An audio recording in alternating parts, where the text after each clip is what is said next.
Hello, good morning. আমরা একটু দরকারেই বেরিয়েছিলাম, তারপরে দেখলাম হাতে 2 ঘন্টা টাইম আছে যখন, তখন একটু মলটাতে ঘুরে আসি, কিছু কেনাকাটার থাকলে একটু কিনে নেব। আর একদিকে ভালো কি বলো তো, একটু কেনাকাটা থাকলে কিনবো, না না কিনলেও কোনো অসুবিধা নেই। দেখেছো আমগুলো কি সুন্দর, কিন্তু আমগুলো নাকি ভালো হয় না, তাই নিই। আর সবজি অনেক কিছুই আছে মলটায়, কিন্তু সবজিগুলো দেখতে খুব ভালো লাগছিলো, সবজি ফল সব কিছু ভালো লাগছিলো, তাই একটু তোমাদের সঙ্গে শেয়ার করলাম। দেখো লাউই তো বলা হয়, লাউ। এখানে কুদ্রি খুব ফেমাস, যেইখানেই ইনভাইট করুক না কেন কুদ্রি থাকবেই, কিন্তু আমাদের অত কুদ্রি ভালো লাগে না দেখতে। আর এই মলটায় সবজিগুলো টাটকাই ছিল, আর দামটাও ঠিকই আছে। দু একটা যেইগুলো বেশি বাইরের থেকে ভেতরেই বেশি দাম, সেগুলো নিইনি। যেটা মনে হয়েছে বাইরে দাম বেশি, জিনিসটা খারাপও বাইরে, সেগুলো নিয়ে। দেখো ক্যাপসিকামগুলো কি সুন্দর দেখতে, আমার দেখতেই ভালো লাগছিলো। নেবো কি, কুলও ছিল, নারকেল কুলও ছিল, দেখাবো। এইখানে একটা মজার জিনিস দেখো, লঙ্কাগুলো দেখেছো কত মোটা মোটা। আলু কোনটুকু আলু, যেটা আমাদের এখানে সব আলুর দম খায় এটা দিয়ে। আর ছোটো ছোটো পেঁয়াজ। এবার দেখে একটু ভিডিও করলাম। যে কাঁচা আম দেখলে এমনিই মনে হয় কিনতে ইচ্ছে করে। 3 রকমের লঙ্কাই শুধু এখানে, দেখেছো? এখানটার সবজিগুলো দেখো, টমেটোটাও কি সুন্দর লাগছে। তারপর ওই দিকটা আরও একটা জিনিস আছে, পরে দেখাচ্ছি, লাস্টে শেয়ার করছি। ওই জিনিসটা দেখলে অবাক হয়ে যাবে।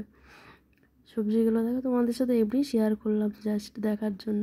সবজিগুলো খুব সুন্দর লাগে। এই যে একটা বাচ্চা মেয়ে শুধু তাকাচ্ছে, ভিডিও নিচ্ছে, এসব দেখছে। যেখানেই যাবে শুধু শসা, ধনেপাতা, টমেটো এইসব দেখবে। এখানে 2 রকমের শসা আছে, একটা ফ্রোজেন ইউরোপিয়ান শসা, সেটাই হাতে তুললো, দেখালো। এই গাজরগুলো দেখো কত বড় বড়, একটা বিদেশি একটা দেশি, সেটার নাম দিয়েছি আর কি। সিম দেখলে, সিমগুলো কি কেমন যেন দেখতে, অবিকল দেখতে সিমগুলো দেখে দেখায়নি কি আর একবার দেখবে। সিমগুলো বিচ্ছিরি দেখতে, কি জিনিস যে হয়।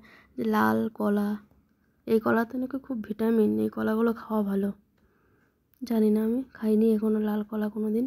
কলাগুলো কিন্তু প্যাকিং করা, পার্সেল করা এত সুন্দর থাকে, মনে হয় দেখেই নিয়ে নিই, সেরকম মনে হয়। কিন্তু বলো তো কী বলো তো, যে কোনো জিনিস ফ্রোজেন করা জিনিস একটু কমই হেলদি হয়।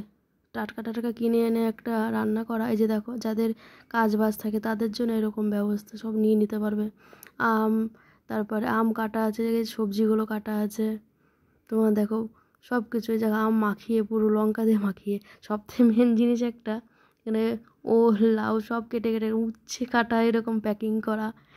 সব থেকে দেখুন আর একটা জিনিস আছে, ওটা আমার ছাড়াতে বিরক্ত লাগে, বেদানা প্যাকিং করা পাওয়া যায়। এটা অদ্ভুত, মনে হচ্ছিলো নিয়েই নিই।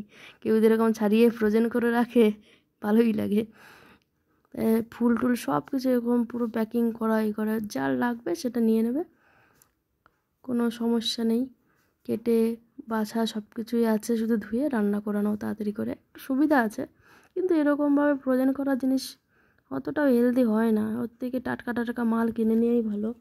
তাই আমরা ছোটোবেলা থেকে যা অভ্যাস আর কি। আর যারা ব্যস্ত থাকে তারা ওইরকম কিনে নিলে তাদেরও কাজের সুবিধা হয়, তাই হয়তো তৈরি এইভাবে রাখা। এই ক্লিপটা খুব কিউট লাগছিলো, তাই দেখছিলাম, কিন্তু দাম খুঁজে পাচ্ছিলাম না, কোথায় দাম লেখা। দাম খুঁজে আমার শপিং মলে গেলে এই হয়, কোনো সময় একটু দাম খুঁজে পাই না ঠিকঠাক, কোথায় যে লেখা থাকে দাম, জানিই না কোথায় দাম লেখা থাকে, খুঁজে পাই না আর কি, দেখতে পাই না। যে এখানে সব ফুল গাছ লাগানোর টবগুলো এত সুন্দর লাগছিলো দেখতে, কিন্তু এইগুলো এখন কিনে লাভ নেই, তাই কিনিনি। কখন কোথায় কি রাখবো। এই যে ফলগুলো দেখো, এত প্যাকিং করা জিনিস আমার কেন অত পছন্দ হয় জানি না, দেখতে কি সুন্দর লাগছিলো, ভিডিও করি দে, এত সুন্দর লাগছে দেখতে ফলগুলো প্যাকিং করা। নারকেল কুল দেখেছো, সব সময় পাওয়া যায় নারকেল কুল। এখানে ফুলকপি, বাঁধাকপি সব সময় পাওয়া যায়। 2-1 সবজি পাওয়া যায় আমাদের ওইখানে, মানে মেমারিতে এত সুন্দর সবজি পাওয়া যায়, কিন্তু এখানে যে 3-4 রকমের সবজি প্রতিদিন অল্টারনেট করে রান্না করো, এরকমভাবে করতে হয়। বেশি রকম সবজি পাওয়াই যায় না, বিশেষ করে শাকটা পাওয়া যায় না। এটা এসেছিলাম রত্নাদ্বীপ।